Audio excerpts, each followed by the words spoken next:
Now, although the game's been delayed, No Man's Sky is one that I'm looking forward to for a number of reasons. But the main one, I think, is because of the free explorative spirit that the game offers.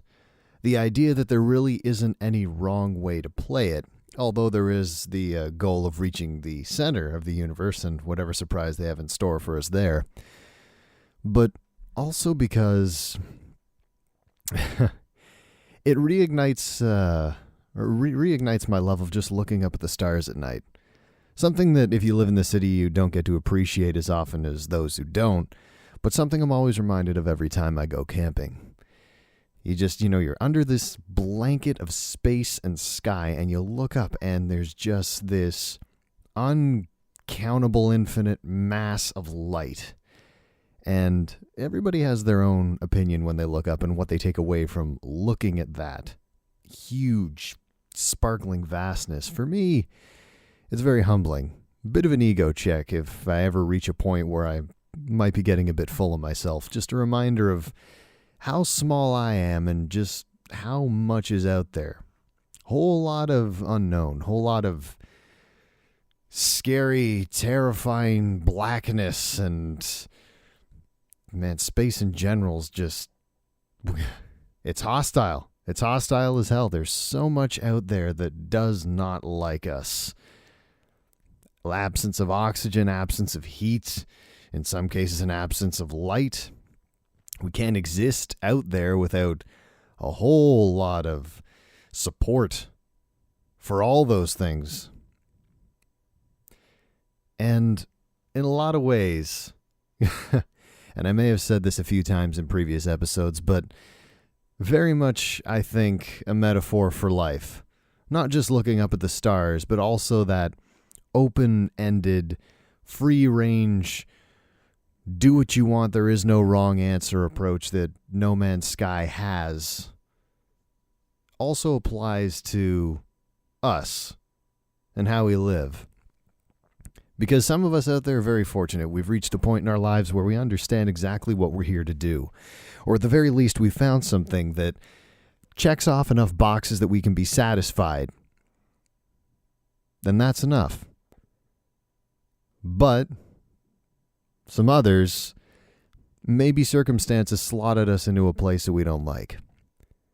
And maybe there's a million other things we'd rather be doing. Maybe there's a lot of choices out in front of us and we're not sure which one to take because it's unknown. We've got all the tools and the resources and the capability to craft something really special, but even though we can see what the outcome is, we don't know what kind of effect that's going to have on us and everything else around us, the world and the people that we share it with. And then there's some of us who circumstance may have knocked us around, but it hasn't trapped us. And nevertheless, we're still trying to find something that adds value, that leaves behind, I guess what you could call a legacy, but gains a net positive, meaning-wise, for us and for everybody else when we're not here. And I can openly say that what I do, both for the channel and then outside of that, and my life beyond the screen, I honestly have no idea what I'm doing. But I am trying. And I think that's one reason that I like to keep doing this. I know I've said this before, not to turn this into a job or something that is my main source of income or affords me some kind of celebrity status, but in its own way, a metaphor to keep trying. Because even if what you end up creating at the end isn't perfect, and let's be honest, no matter what you make, it never will be. You can't achieve perfection. But that doesn't make it any less worth striving for. And rolling off of that, it's better to do something, even if, for all intents and purposes, you might hate it. It might seem pointless. It might seem repetitive, unimportant, or monotonous. I think it's always better to do something. Because if you do nothing, you know what the outcome's going to be. It's predetermined because you're choosing not to do anything.